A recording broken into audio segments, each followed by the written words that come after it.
আজকে সকালটা শুরু হলো খুব সাধারণ কিছু কাজ দিয়ে, কিন্তু এই সাধারণ মুহূর্তগুলোই মধ্যেই তো লুকিয়ে থাকে সংসারের আসল গল্প। তো খুব ভোরে উঠে প্রথমেই তোমাদের দাদাভাইয়ের জন্য 1 কাপ লিকার চা আর আমার জন্য 1 কাপ দুধ চা আর একটা বাটার বিস্কুট নিয়ে বসে পড়লাম। তারপর দুজনে একটু বসে বসে গল্প করতে করতে চা খেলাম। দিনের শুরুতেই এই কয়েকটা মিনিট আমার খুব ভালো লাগে। সারাদিনের ব্যস্ততার আগে দুটো মনের কথা, দুটো হাসি, এগুলি যেন সারাদিনে ভালো থাকার কাজ করার এনার্জি দেয়। গল্প করতে করতে মনে পড়লো, না এবার উঠতে হবে, নয়তো ও ডিউটিতে যাওয়ার সময় হয়ে যাবে।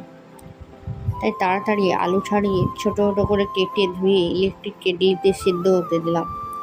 এই ইলেকট্রিক কেটলিটি কিনে আমার বেশ ভালোই সুবিধা হয়েছে। কম সময়ের মধ্যে তাড়াতাড়ি সব হয়ে যায়। আর আলু সিদ্ধটা বসিয়ে ভাবছিলাম আপনাদের সাথে গল্প করতে করতে ঝটপট করে বিছানাটা ভালো করে একটু ঝেড়ে গুছিয়ে নিই। একটা পরিষ্কার বিছানা আর গোছানো ঘর দেখলে মনটাও যেন একটু শান্ত হয়ে যায়। তারপর পুরো ঘরে ঝাড়ু দিয়ে পরিষ্কার করে দিলাম।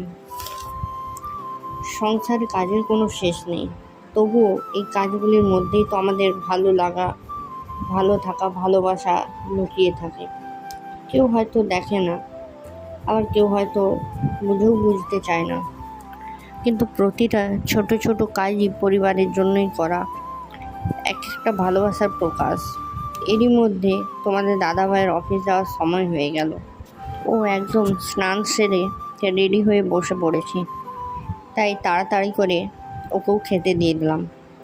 আজকেও অন্য দিনের মতো সেই একই খাবার, ভিজা ভাত, সরিষার তেল, পেঁয়াজ, শসা, লাল লাল ঝাল ঝাল করে একটু জিরা তেল আর শুকনো লঙ্কা দিয়ে আলু মাখা, আর আমাদের এখানে রতনপুরের স্পেশাল আলুর চপ।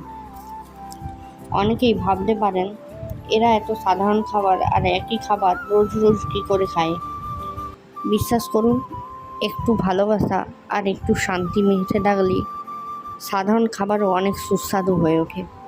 ও তৃপ্তি ভরে খাওয়া দেখে আমারও খুব ভালো লাগছিল। এভাবেই কাজের মধ্যে গল্প করতে করতে কখন যে 10:30 বেজে গেল বুঝতেই পারিনি। তাই আমিও এবার বসে পড়লাম জলখাবার খেতে। সারাদিনে কাজের মধ্যে ঠিক টাইমে খাওয়াটাও দরকার। এই ছিল আমার আজকের ছোট্ট সকালবেলার গল্প। জীবনে হয়তো খুব বড় কিছু নেই, কিন্তু এই ছোটো ছোটো মুহূর্তগুলোই আমার কাছে অনেক মূল্যবান। তো তোমাদের দাদাভাই ডিউটি বেরিয়ে যাওয়ার পর দেখলাম পাশের পাড়ার ধুলোর